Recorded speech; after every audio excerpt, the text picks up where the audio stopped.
Hello, all you beautiful cats and dogs and even human beings around the world.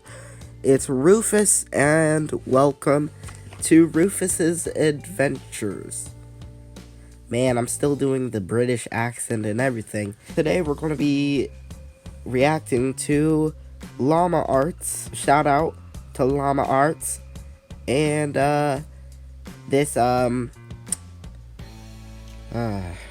this video called Home Invasion Horror Story. And yeah, if you don't know what Rufus's Adventures is every Friday I do a gameplay or reaction video depending on what you guys want me to do. So yeah, let's get straight into the video.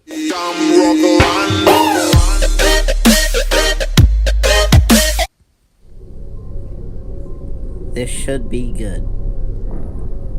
If it's not, then It was a cold, foggy evening when I contacted a close friend of mine to stay at my place for the night. Both of us were only 10 years old at the time, and my parents were often at work until midnight, so I was usually alone with nothing to do except watching a television show or reading a book. My friend Alex had agreed to come over and brought a game of Monopoly to pass him the time. I also asked if he was interested in going to explore an abandoned subway station 3 miles. Did you notice how they left the door open? And the camera zoomed in on the door. Yeah, y'all already know what's gonna happen. Miles away. He seemed excited at first, so we planned to go on the trip in the morning. I remembered that the subway dated back to the mid-1920s and became abandoned in 1932 after the market crash in 1929. I was very fascinated about its history, but never got the chance to go inside after my parents had warned me not to enter. As I quietly slept in my bed, I heard what sounded like a gunshot coming from the forest behind the house. Both of us woke up, frightened after what we had heard, and I told my friend not to worry as hunters tend to go into the forest on frequent occasions, but when I checked the time, it was 11:39 p.m. This seemed very unusual as hunters only came into the forest between 8 p.m. and 10 p.m. I looked at Alex and decided to get out of my bed, intending to look through the window and spot for anyone in the forest. The darkness clouded my vision, so I was unable to see anyone in the forest. I turned around and looked at Alex again, when suddenly I heard the front door squeak open. Chills went down.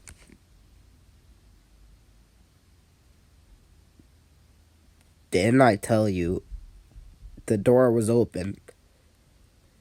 And there had to be something to do with the door. Man, these kids are stupid. Down my spine. Both of us quietly moved to the bathroom, locked the door, and kept the light off. It was the only safe place in the house. Both of us were terrified as we desperately tried to keep as calm as we could. We heard footsteps getting louder and louder until they stopped in front of the bathroom door. And then this is when the most terrifying sound forced my heart to almost burst. Both of us screamed as the person chopped the door to pieces. It was pitch black inside the room, making it hard to find the vent, and by the time I spotted the vent, the person behind the door had made a hole big enough for us to see him. Oh my God. The man goodness. adorned black leather and was wearing a plague doctor mask. I scurried back to the vent, but it was too high above the floor for us to reach it, so Alex told me to go first because he was the strongest. He lifted me up on his shoulders, allowing me to open the vent and crawl inside. When I looked at the door again, the man had managed to fit his arm through the hole and reached for the lock. I quickly grabbed Alex's hand, but struggled to pull him up into the vent. "Alex!" I shouted, and began going after him. I pursued the figure until I was led to the abandoned subway deep within the forest. It was chilly and foggy, meaning that I could only see objects within a range of 5 or 6 yards. Inside the subway was a pool of freezing cold water. It was so dark that I couldn't see anything. I had to rely on listening to the screams from Alex and track the source. As I slowly walked through the subway, I was now struggling to breathe under the intense stress and fear of the situation. "Alex!" I called, but there was no response. I continued walking through the water until the exit was no longer visible. I was now experiencing a massive panic attack. I had lost track of Alex, and I had no idea where I was or how to get out. Where are you, Alex?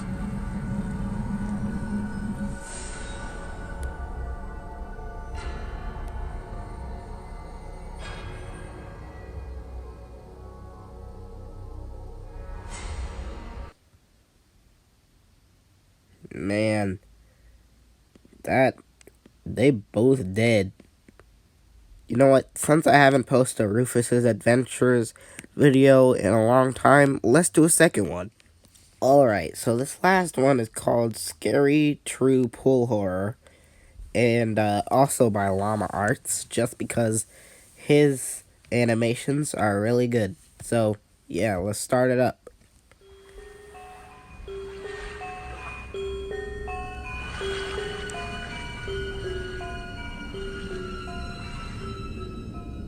It was approaching the end of summer, and my friends and I wanted to do some cool, mischievous things before going back to school. So, we had the genius idea one night to sneak into a nearby community pool.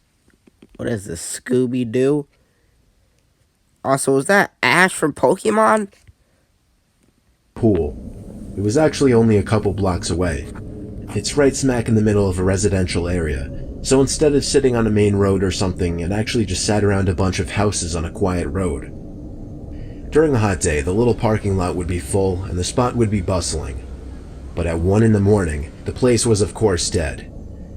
There's obviously a big fence surrounding the whole front entrance, as well as a cage that gets closed up when the place closes, so our best way was to get in through the side. We snuck into the backyard of a neighboring house and hopped the fence over to the pool. It was as easy as that. The 4 of us took off our shirts and jumped into the pool, which in retrospect wasn't smart, since any of the neighbors could have heard the splashes and just called the police. But we were dumb high schoolers. It was very, very dark within that whole enclosing. This pool had no lights, which is why it closed at sunset. Sharks. James, Courtney, and Alyssa were on the other side of the pool, as I was just kind of doing my own thing at first, swimming around and getting my face wet. I saw Alyssa get out of the pool shortly after and run away. I swam over to see what was going on. She was just going to the water fountain, though. The 3 of us just bopped around in the water for a bit, and eventually we heard Alyssa jump back into the pool from the other side. It was too dark to see much more than her black hair covering her face. But just then we heard Alyssa playfully call something to us as she was walking back to the pool. The 3 of us in the pool looked at each other. I know they were doing the same thing as me, counting heads. There were 3 of us on this side of the pool, and here came Alyssa walking over to our side. So who was that on the other side?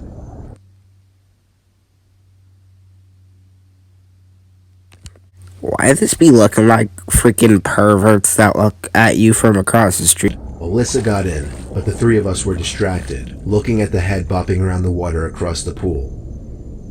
James said across the pool, "Who is that?" Not even 2 seconds later, the head went underwater and disappeared from view. We took this time to whisper to each other, mostly things like, what should we do? What if that's security? And should we run? Suddenly I felt something grab my leg with force and tried pulling me down into the water. I kicked, splashed, and yelled for help. James came over to pull me out of the pool, while the girls were already running for it, screaming. It wasn't until I got to the stairs of the pool that the grip on my leg was released and I was free. We hopped the same fence we climbed over to get in and ran all the way back to Alyssa's house. I was convinced that whoever that was a security guard.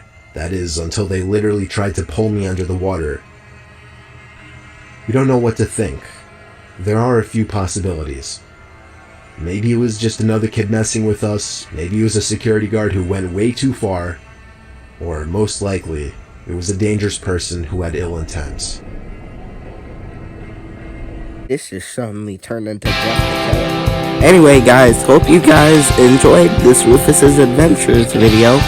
Please hit that like button and subscribe to Crazy Fox. Yes, that's your boy Jaden's new name now. And, yeah. See you in the next Rufus's Adventures. Bye.